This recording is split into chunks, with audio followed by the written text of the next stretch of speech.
You asked me the other day to be more nervous in the opening of this second act. Yes.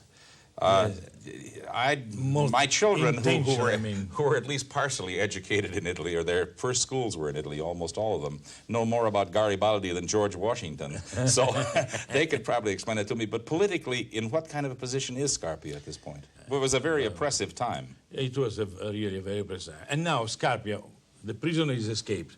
Scarpia knows very well, it doesn't matter what his position and his rapport with the Queen, if she's kind with him, etc., he must take probably the place of Angelotti if he can find him. No wonder he's nervous. That's why I want you to wear boots. He had no time to change, to think about the thing. He's not going to the cantata, to the palazzo, where Tosca is singing. He's not going there because he must try to find out where this escaped prisoner is and to have him back to bring him to Napoli. Well, then his first lines in this scene, which is a soliloquy more or less, is bravado. Oh, yes. He's really pumping up his own courage. Tosca in Bonfalco, and with her we will catch Angelotti, and we'll get that lover of hers too. And in effect he gets a little over with the action and this kind of hope. Doman sul palco vedrà l'aurora, Angelotti e Belmario lascio pendere. Then he come back in the ring. Tosca, is a palazzo? No. Yeah. But it seems to me that it isn't that his political situation is such that his conquest or wish to conquer Tosca is less important really than staying alive and staying in political power. Tosca means something very important for him because she is the diva. She's the first diva in Rome at this time. She's singing a palazzo in front of the Queen, in front of all the important people. And that's also a kind of shiny thing for him. A new bauble. And he was attracted also more, also by eventually a lot by this, as it is attracted by the beauty of the woman. It's not a very simple woman, it's a very important woman. So it is a double achievement if he reach her. He reached the prima donna. Il capo dei ribelli. So il capo dei ribelli, sì. He thinks he's managed everything. He thinks everything would be He's okay. arranged to have Pavarotti shot. And he received the... Yeah. He's stabbed by her. You know, my wound is healing. Still. I got stabbed the other day. You have to watch out for Tosca because they get carried away. I had a cut in here. Really? Oh, yes, a rather funny story. A big soprano I can mention because she is still alive. She's a very extraordinary Tosca at that time. She stabbed me like this. And it was supposed to be a retractable knife. But somebody changed at the last minute because the retractable was not working properly. Yeah. And she didn't know the poor kid, so she stabbed me here. And she cut my dress, and she cut my shirt, and she cut my skin. And when I opened my jacket like this, I saw blood coming out. I realized it was not such a big wound. You kept singing? I kept singing, Bravo. but I was overacting to terrorize her. You looked at it as an opportunity. What I have. Really? I put this, I had a little blood in here, I put the blood in here. Turning my eyes, I felt it, and I died like this. And the poor creature was, before saying, è morto, di perdono, Tito, how are you? Tito, tell me something. And then I clicked the eyes like this. She knew you were all right. Marvelous. That's kind of thing, that can happen.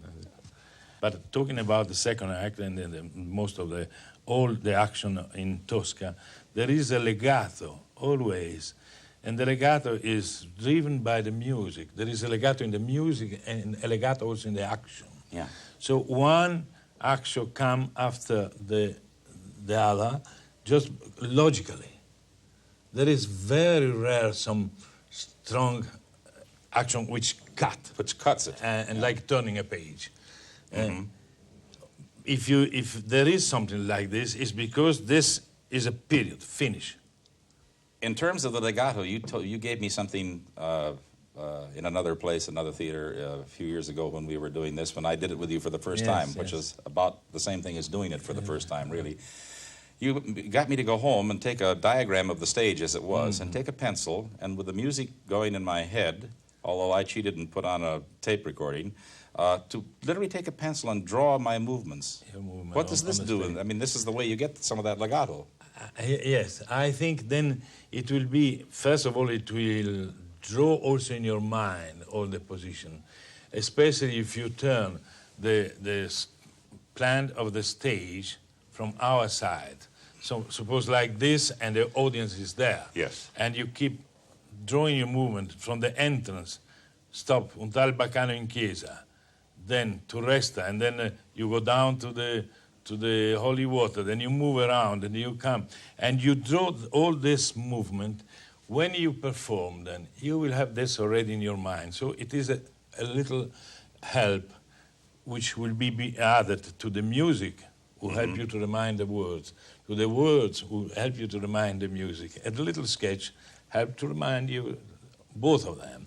In the meantime, when you do this at home, you will see if the sketch, the drawing that's coming out, is illogical, is not nice to be looked. It means that something is wrong in the action, because there is a rhythm in this too. In effect, when you do this, it comes out something rather nice to look at. Let's start with this drawing. It's important because the action and most of your presence on the interpretation give the suggestion to the action with the help of the music and vice versa. When did you first do Scarpia? Oh gosh, many years ago, I think. We won't talk about that, but where? I were in a small city near Rome, Chieti. Because they didn't want me to do Scarpia at the opera house, a royal opera house in Rome at that time. They thought it was too heavy, dangerous for my voice. It was no good for me to sing this role. But I was so attracted and fascinated by this that I insist. And I did 2 performances for 1,000 lire. And I was so anxious to do it. As everybody, every young singer wants to do Scarpia because it's a fascinating role. Yes. But the people who have a better knowledge will say, it's no time. Wait, it will ruin, damage your voice. It's not time for you to do it today. And that makes you even more anxious to do it. So I'm sure you did this also when you were young. I did it also when I was very young. And then you realize how difficult it is. Because it's not only the singing part which is difficult. If you do it with a piano rehearsal in the coaching period, it will be easy to do it also on stage, not so difficult. But when you put together interpretation, action, acting, movement, costume, the attitude, and the voice, is a tremendous role. It is really one of the most difficult and demanding role in all the repertoire. And it looks short, but it's so thick. You've sung him 800 and how many times? 879. It just blows your mind.